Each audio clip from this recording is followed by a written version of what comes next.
প্রিয় দর্শক মণ্ডলী, এক সময় গাজীপুর থেকে সিরাজগঞ্জ আসার যোগাযোগের মাধ্যম ছিল লঞ্চ। লঞ্চে আগা গলিতে একজন মানুষ বসে থাকতো একতারা হাতে, তার নাম হলো কদম আলী পাগল।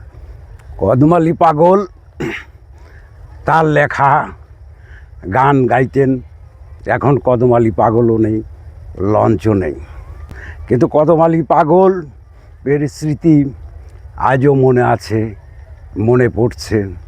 একজন নিঃস্বার্থ মানুষ ছিল। উনি কারো কাছে টাকা পয়সা চাইতেন না।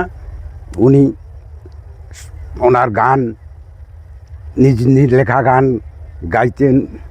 কিছু দুটা গানের লাইন আজও মনে আছে, মনে পড়ে।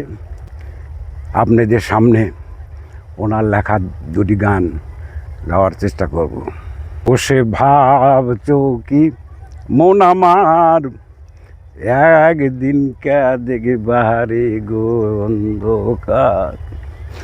বসে ভাবছো কি মন আমার, একদিন কে দেখবারে গুর অন্ধকার।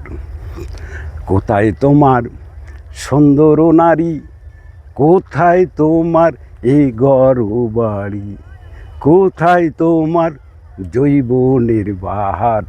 বসে ভাবছো কি মন আমার, একদিন কা দেখবারি গুর অন্ধকার।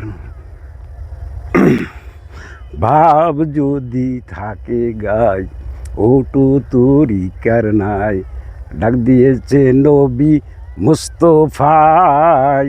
ভাব যদি থাকে গায়।